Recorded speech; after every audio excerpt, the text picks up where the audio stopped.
Olá, eu sou Pedro Colli, médico dermatologista, e hoje nós vamos conversar sobre aumento da transpiração, a chamada hiperidrose.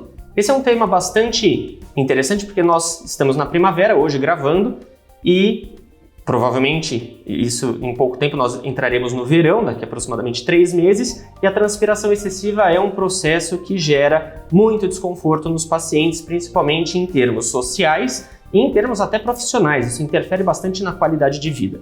Quando a gente fala de aumento da transpiração, ou seja, de hiperidrose, é importante a gente entender que a transpiração ele é um mecanismo fisiológico do nosso corpo. É importante que a gente transpire.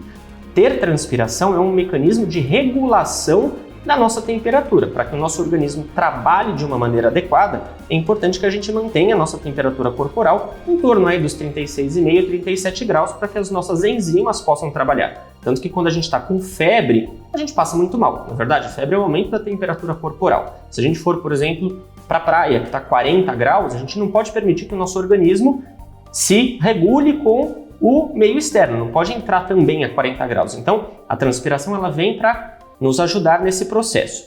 O que é a hiperidrose? A hiperidrose é quando ocorre um aumento patológico dessa transpiração, um aumento excessivo dessa transpiração. A hiperidrose ela pode ser difusa, né? A gente pode transpirar no corpo todo, da cabeça aos pés, ou essa hiperidrose ela pode ser localizada. Quando ela é localizada, normalmente ela acomete algumas áreas mais específicas do nosso organismo, como por exemplo as palmas das mãos, axilas, planta dos pés, couro cabeludo e face. Essas regiões específicas elas geram muito desconforto. Quando ela comete, por exemplo, a palma das mãos, os pacientes não conseguem nem segurar uma caneta, não conseguem escrever no trabalho. Isso gera muito comprometimento das atividades profissionais. Na axila, por exemplo, isso gera muito desconforto social. O paciente vai para uma reunião de trabalho ou então está com os amigos, fica constrangido, fica com odor excessivo nas axilas, gera isolamento social. Então isso vai muito além de uma questão dermatológica, acaba entrando numa questão psiquiátrica e social importante, gerando até processos depressivos, não é verdade?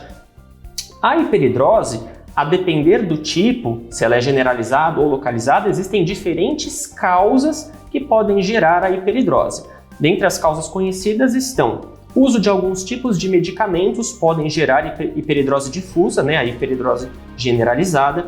Existem alguns processos sociais ou emocionais, quando você vai, por exemplo, dar uma palestra, falar em público, gravar aqui no programa, não, brincadeiras à parte, mas todos esses estresses emocionais podem aumentar a nossa transpiração. Existem alguns quadros de hiperidrose provocadas, por exemplo, por AVC, que é o acidente vascular encefálico, o chamado derrame cerebral popularmente, né? Alguns pacientes que sofreram um derrame podem ter aumento da transpiração em determinadas áreas do corpo, mediado por alterações neurológicas, certo? Então existem inúmeras causas para a hiperidrose.